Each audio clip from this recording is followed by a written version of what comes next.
지난 시간에 시편의 구조를 설명하면서 시편은 전체 5권의 책으로 구성이 되어 있다 말씀을 드렸습니다.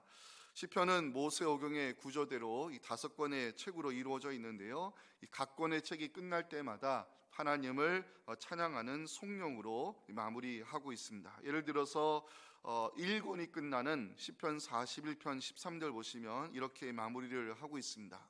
이스라엘 하나님 여호와를 영원부터 영원까지 송축할지로다. 아멘 아멘. 자, 그런데 성서학자들은 시편의 1권이 3편부터 시작을 한다고 주장을 합니다. 그러면 그 앞에 있는 시편 1편과 2편은 어디에 속한 책인가? 어디에 속한 시인가? 시편 1편과 2편은 시론 전체의 문을 여는 서론에 해당하는 것으로 이 성경학자들은 이해를 하고 있습니다. 시편 2편은 내용상 제왕시로 분류를 할 수가 있는데 아마도 왕의 즉위식 때 이 시를 사용하지 않았을까 추정하고 있습니다. 즉위식은 새로운 왕이 될 사람에게 왕관을 씌우고 율법책을 수여하며 그의 머리에 기름을 부어 왕이 되었음을 공식적으로 선포하는 예식입니다. 이스라엘의 왕이 될 사람에게 기름을 붓는 행위는 구별과 대리의 의미가 있습니다. 기름 부음 받은 자는 하나님께서 구별하여 세우신 왕이요 하나님의 임무를 수행하기 위한 대리자이기 때문에 그렇습니다. 자, 2절 보시면 기름 부음 받은 자, 6절에 나의 왕이라는 표현이 나오는데 시편 2편이 새로운 왕이 즉위할 때 사용한 시임을 알 수가 있습니다.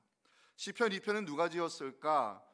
시편 2편의 그 제목을 보시면 없지요. 표제가 없기 때문에 누가 지었는지 알 수 없습니다. 그런데 시편 2편을 누가 지었는지 알 수 있는 단서가 사도행전 4장 25절에 나옵니다. 또 주의 종 우리 조상 다윗의 입을 통하여 성령으로 말씀하시기를 어찌하여 열방이 분노하며 족속들이 허사를 경응하였는고. 1절의 말씀이죠. 사도행전의 자료에 근거하여 시편 2편은 이 다윗이 지은 시임을 이 성경은 증거하고 있습니다. 시편 2편은 내용상 4가지로 나누어 볼 수가 있는데요, 1절부터 3절까지는 세상의 권력자들이 하나님과 하나님이 기름 부어 세우신 왕을 대적하기 위하여 음모를 꾸미는 모습을 보여주고 있습니다. 자, 1절부터 3절까지를 제가 읽어보겠습니다. 어찌하여 이방 나라들이 분노하며 민족들이 헛된 일을 꾸미는가? 세상의 군왕들이 나서며 관원들이 서로 꾀하여 여호와와 그의 기름 부음 받은 자를 대적하며 우리가 그들의 맨 것을 끊고 그의 결박을 벗어버리자 하는도다. 세상의 군왕들이 음모를 꾸미는 이유는 하나님의 통치에서 벗어나기 위해서입니다. 3절 보실까요? 그들의 맨 것을 끊고 그의 결박에서 벗어버리자. 세상 권력자들은 하나님의 통치를 결박으로 이해하면서 하나님의 다스리심에서 벗어나 자신들의 왕국을 세우고자 음모를 꾸미고 있다는 것입니다. 자, 이에 대해 하나님 어떻게 반응하실까요? 헛된 일을 꾸미는 세상 권력자들에 대한 하나님의 반응이 이 4절에서 6절에 나옵니다. 하늘에 계신 이가 웃으시며 주께서 그들을 비웃으시리로다. 그때 분을 바라며 진노하사 그들을 놀라게 하여 이르시기를 내가 나의 왕을 내 거룩한 산 시온에 세웠다 하시리로다. 세상 왕들에 대한 하나님의 반응은 2가지입니다. 비웃음과 진노하심. 특별히 여러분 6절에 보시면 하나님이 나의 왕을 거룩한 산 시온에 세웠다 말씀하시는데 하나님이 세우신 나의 왕이 누굴까? 1차적으로는 다윗을 가리키는 표현입니다. 세움받은 다윗과 그의 자손이 왕의 즉위식 때 선포한 말씀이 바로 7절부터 9절의 말씀입니다. 자, 7절 9절 말씀은 다윗이 왕으로 즉위할 때 그 자손들이 왕의 즉위식을 열을 때 하나님의 선포한 말씀이 바로 7절 9절인데 함께 읽겠습니다. 시작.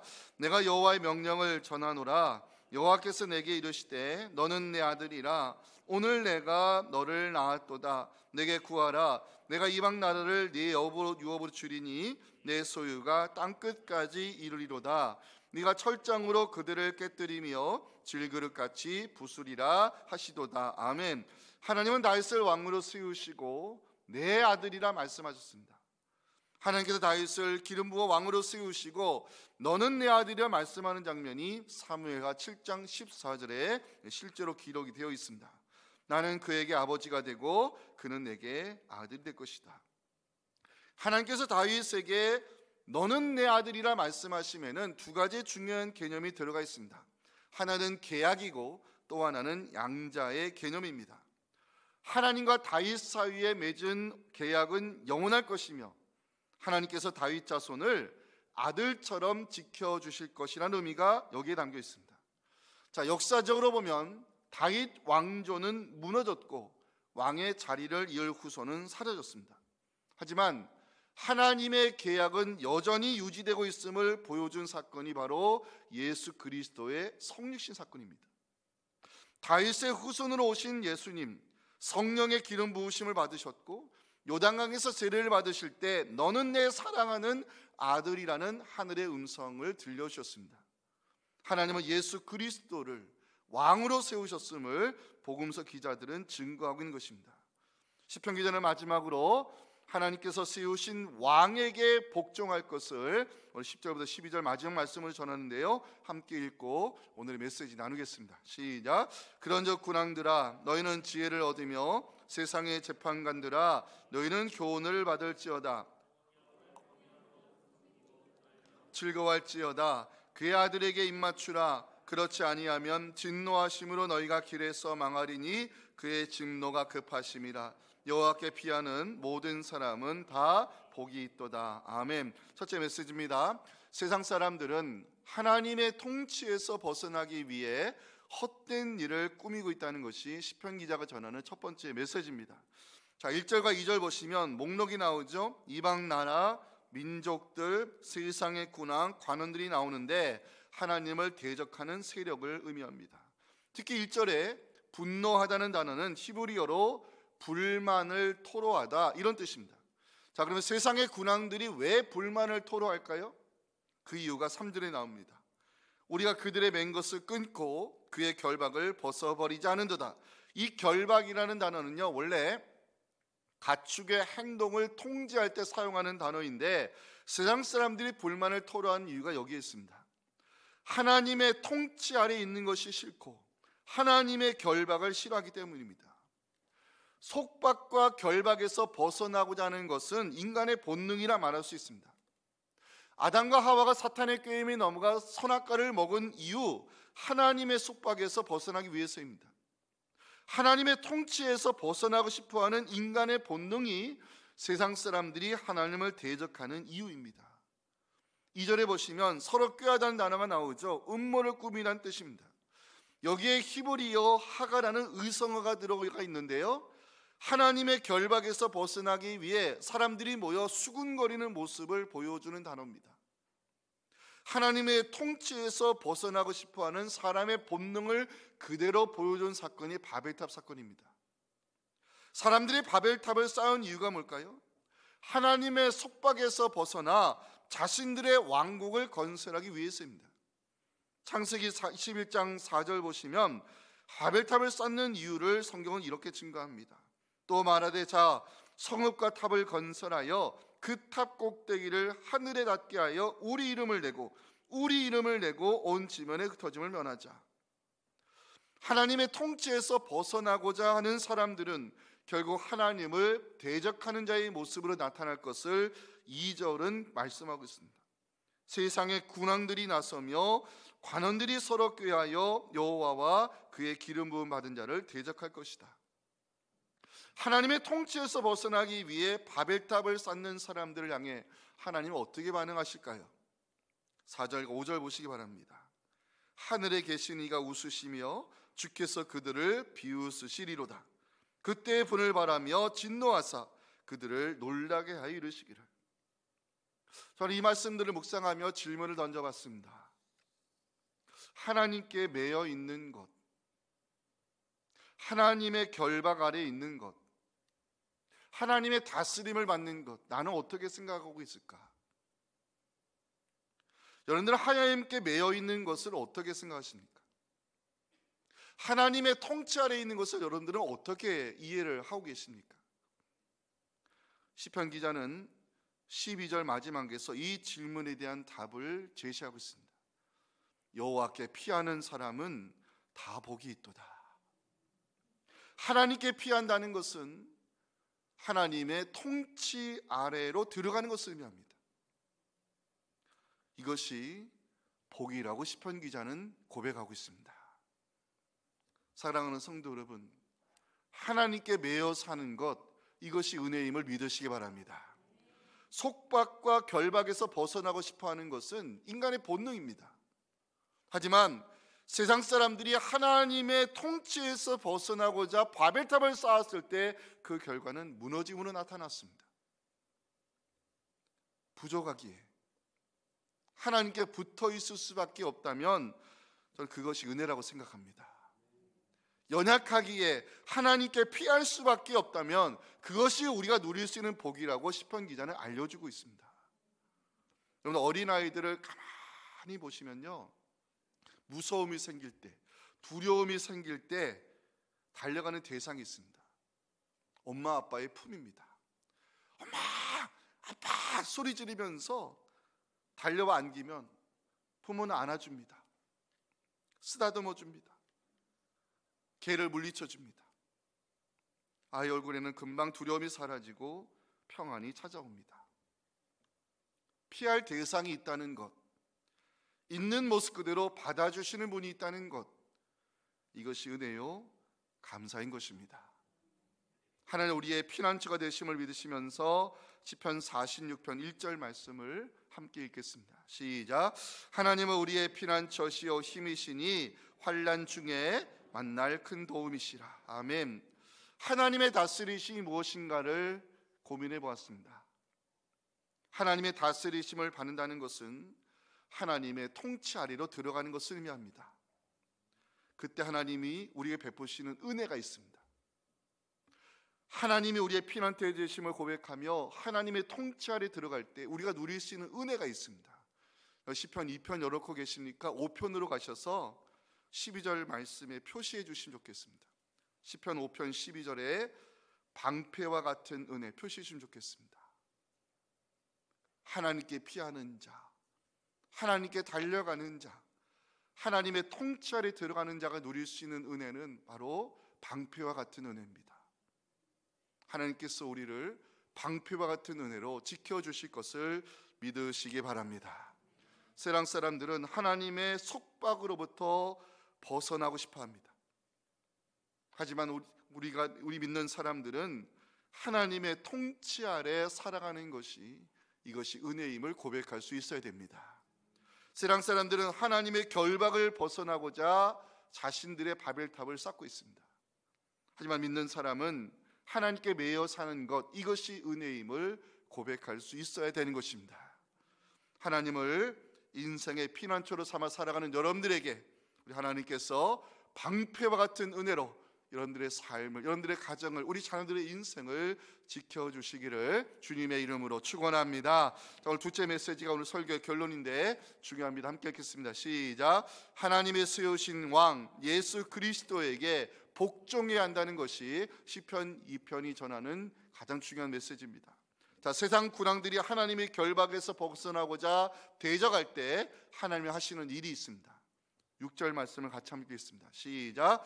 내가 나의 왕을 내 거룩한 산 시온에 세웠다 하시리로다. 아멘. 시편 기자는 여기서 세 가지 중요한 것을 강조하고 있는데요. 첫째는 내가란 단어입니다. 히브리 성경을 보면 1인칭 주어 내가, 이것을 강조하고 있어요. 세상을 다스리기 위하여 왕을 세우신 분이 누구냐? 하나님이라는 사실을 성경이 강조하고 있는 대목입니다. 두 번째는 나의 왕이라는 단어를 강조하고 있어요. 나의 왕이라는 표현은 내게 속한 왕, 이런 의미입니다. 하나님의 세우시는 왕은 자신의 이상과 야망을 실현하는 왕이 아니라 하나님의 뜻을 이루기 위해 세움받은 하나님께 속한 종임을 알 수 있는 단어입니다. 세 번째는 거룩한 산 시온입니다. 시온은 하나님이 자신의 거처로 삼으신 거룩한 처소를 가리키는 단어입니다. 하나님이 나의 왕을 거룩한 산 시온에 세웠다는 것은 하나님은 세우신 왕을 통하여 세상을 통치하고 다스린다는 의미입니다.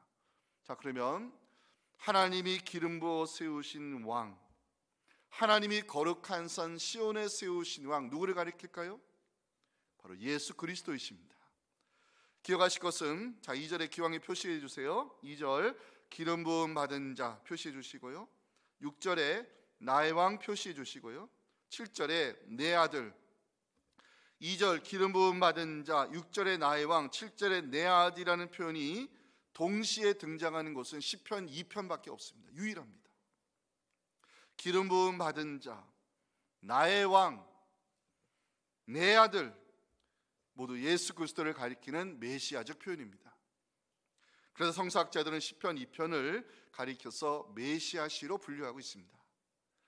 하나님께서 세우신 왕이 바로 예수 그리스도이심을 성경적으로 증명하며 함께 은혜를 나누기 원합니다. 자, 2절에 기름 부음 받은 자라는 표현이 나오죠.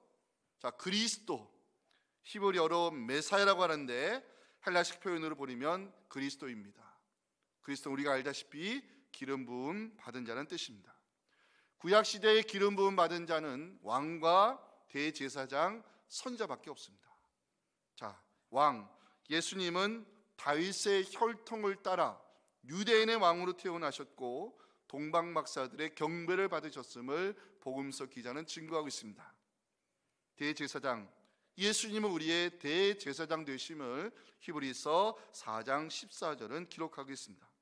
그러므로 우리에게 큰 대제사장이 계시니 승천하신 이곳 하나님의 아들 예수시라. 성경은 예수 그리스도 우리의 대제사장 되심을 분명히 증거하고 있습니다. 마지막 선자입니다. 예수님은 하나님의 말씀을 가르치는 선지자로 이 땅에 오셨음을 마태복음 7장 29절은 전하고 있습니다.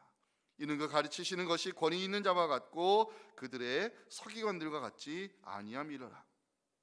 베드로와 요한은 시편 2편의 말씀을 인용해서 기름 부음 받은 자가 바로 예수 그리스도이심을 사도행전 4장 26절에서 선포하고 있습니다. 함께 읽어볼까요? 세상의 군왕들이 나서며 관리들이 함께 모여 주와 그의 그리스도를 대적하도다 하시니로소이다. 아멘. 자, 두 번째 우리가 증명할 것은 6절에 나의 왕이라는 표현인데요, 마태는 예수님을 다윗의 자손으로 이 땅에 오신 왕으로 선언하고 있습니다. 마태복음 2장 2절 보시면 유대인의 왕으로 나신 이가 어디 계시냐, 우리가 동방에서 그의 별을 보고 그에게 경배하러 왔노라니. 자, 그런데 6절 보시면 내가 나의 왕을 어디에 세웠다고요? 거룩한 산 시온에 세웠다고 성경은 기록하고 있습니다.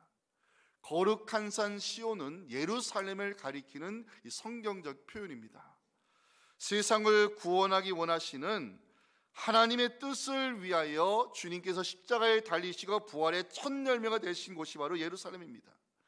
예루살렘은 하나님의 구속 역사를 이루기 위하여 예수 그리스도가 사역하신 거룩한 처소입니다. 그렇기 때문에 하나님께서 당신의 뜻을 이루기 위하여 거룩한 산 예루살렘에 세우신 나의 왕은 바로 예수 그리스도이심을 우리는 여기서 확인할 수 있는 것입니다.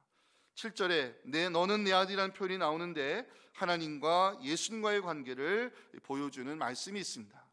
누가복음 10장 22절인데요. 자, 스크린 보시면 내 아버지께서 모든 것을 내게 주셨으니 아버지 외에는 아들이 누구인지 아는 자가 없고 아들과 또 아들의 소원대로 계시를 받은 자 외에는 아버지가 누구인지 아는 자가 없다고 하면서 하나님과 예수님과의 관계는 바로 아버지와 아들의 관계임을 이 성경은 증거하고 있습니다.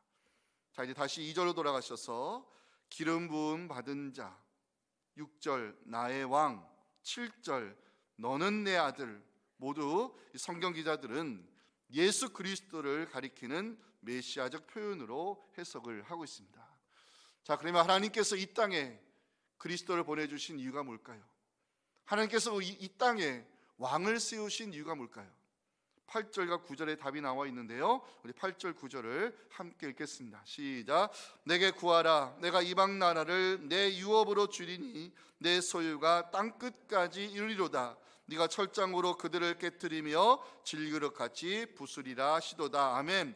하나님께서 예수 그리스도를 보내주신 이유는 두 가지로 말할 수 있습니다. 하나는 이방 나라를 유업으로 주어 그의 소유가 땅끝까지 이르게 하기 위해서입니다. 예수님이 이 땅에 오셨을 때 유대는 예수님을 메시아로 인정하지 않았습니다. 요한복음 1장 11절 보면 알 수 있죠. 자기 땅에 오매 자기 백성이 예수님을 영접하지 아니했습니다. 예수님을 메시아로 인정하지 않은 유대인들 때문에 하나님은 이 복음의 물결을 이방인에게 흘러가게 하셨고 하나님 나라의 문을 열어주셨습니다. 이에 대해 이방인의 사도로 부름받은 이 사도 바울이 로마서 11장 11절 12절에서 하나님의 구원 계획을 이렇게 증거하고 있습니다. 그러므로 내가 말하노니 그들이 넘어지기까지 실족하였느냐? 그럴 수 없느니라. 그들이 넘어짐으로 유대인들이 메시아를 인정하지 아니함으로 구원의 물결이 이방인에게 흘러들어갔고 이스라엘로 시인하게 함이니라. 유대인들의 넘어짐이 세상의 풍성함이 되었고 유대인들의 실패가 이방인의 풍성한 구원으로 나타났음을 이 사도 바울은 전하고 있습니다. 이방 나라를 내 유업으로 주리니 내 소유가 땅끝까지 이를 것이라는 말씀은 이방인들의 구원을 시작으로 복음의 물결이 땅끝까지 흘러들어가 그리스도의 나라가 이 땅에 임하게 될 것을 시편 기자는 예언하고 있습니다. 하나님께서 예수 그리스도를 보내주신 두 번째 이유는 죄와 사망 권세를 깨뜨리기 위해서입니다. 9절 보시면 깨뜨리며 부술이라는 단어가 나오죠. 메시아의 사역을 보여주는 중요한 단어입니다. 예수님의 십자가 사역으로 죄의 사슬이 끊어졌고 예수님의 부활하심으로 사망 권세가 깨졌음을 성경 기자들은 증거하고 있습니다. 예수 그리스도를 믿는 자는 첫째 부활에 참여하는 복을 누릴 것이고 둘째 사망 권세에서 벗어나 그리스도와 더불어 영원토록 왕노를 할 것을 요한계시록 20장 6절은 약속하고 있습니다. 우리에게 해당되는 말씀이기 때문에 함께 읽겠습니다. 시작. 이 첫째 부활에 참여하는 자들은 복이 있고 거룩하도다. 둘째 사망이 그들을 다스리는 권세가 없고 도리어 그들이 하나님과 그리스도의 제사장이 되어 1000년 동안 그리스도와 더불어 왕노릇하리라. 아멘. 사랑하는 성도 여러분, 예수 그리스도를 믿는 우리는 주의 나라에서 영원토록 주님과 함께 왕노릇할 것을 믿으시기 바랍니다. 말씀을 묵상하는 가운데 질문을 던져보았습니다. 시편 기자가 이 시편 2편의 말씀을 통해 진정 전하고 싶은 메시지가 무엇일까 질문을 던지며 많은 묵상의 시간을 가졌습니다. 저는 그 답을 11절 12절에서 찾게 됐습니다. 자, 오늘 설교 결론에 해당되는 말씀이기 때문에 한 목소리 읽겠습니다. 시작. 여호와를 경외함으로 섬기고 떨며 즐거워할지어다. 그의 아들에게 입맞추라. 그렇지 아니하면 진노하심으로 너희가 길에서 망하리니 그의 진노가 급하심이라. 여호와께 피하는 모든 사람은 다 복이 있도다. 아멘.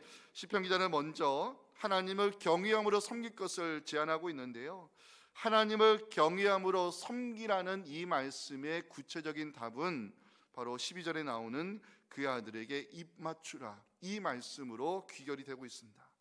표시해 주세요. 12절에 그의 아들에게 입맞추라. 시편 2편의 결론에 해당되는 중요한 말씀입니다. 그의 아들에게 입맞추라. 상대방의 발에 입을 맞추는 행위는 두 가지의 중요한 의미가 담겨 있습니다. 하나는 종의 의식입니다. 종의 의식. 왕의 발에 입을 맞추는 사람들이 있습니다. 종입니다.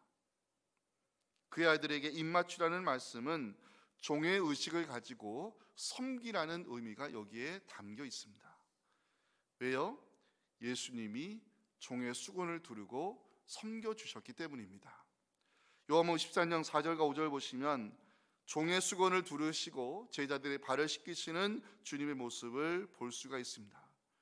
저녁 잡수던 자리에서 일어나 겉옷을 벗고 수건을 가져다가 허리에 두르시고 이에 대야에 물을 떠서 제자들의 발을 씻기시고 그 두르신 수건으로 닦기를 시작하여 예수님이 보여주시는 행위는 종들이 하는 수고입니다. 예수님께서 종의 수건을 두르시고 제자들의 발을 씻겨주신 이유가 있습니다. 요한복음 13장 14절 15절 말씀은 함께 읽겠습니다. 시작. 내가 주와 또는 선생이 되어 너희 발을 씻었으니 너희도 서로 발을 씻어주는 것이 옳으니라.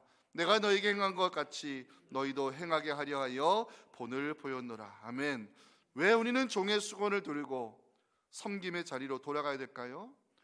요한복음 13장 17절 말씀 때문입니다. 너희가 이것을 알고 행하면 하나님이 섬기는 자에게 복을 주시기 때문입니다. 그의 아들에게 입맞추라. 두 번째 중요한 의미는 복종입니다. 복종. 바벨론 제국이나 이집트에서 왕의 발에 입을 맞추는 행위는 복종을 선언하는 행동입니다. 11절에 여호와를 경외함으로 섬기라는 말씀과 12절에 그의 아들에게 입맞추라는 말씀을 연결시켜 생각해 보면 시편 기자가 전하고 싶어하는 메시지가 무엇인지를 알 수 있습니다. 하나님을 섬기는 마음은 그리스도에게 복종하는 믿음으로 나타나야 한다는 것입니다. 하나님을 섬긴다면서 그리스도에게 복종하지 않는 것, 그건 믿음이 아닙니다. 유대인들이 하나님께 버림받은 이유가 바로 이것입니다. 그리스도에게 복종하지 아니한 것을 하나님은 징계의 이유로 정하셨고 유대인들을 심판하셨던 것입니다. 12절로 돌아오셔서 그의 아들에게 입맞추라, 이 말씀을 좀 깊이 묵상해 보았으면 좋겠습니다. 그의 아들에게 입맞추라. 지금 우리는 종의 수건을 두르고 섬김의 자리에 서 있는지 돌아보기 원합니다. 지금 우리는 그리스도의 말씀에 얼마나 복종하고 있는지 돌아보기 원합니다. 여러분, 복종하지 아니하는 자들의 최후를 알고 계십니까?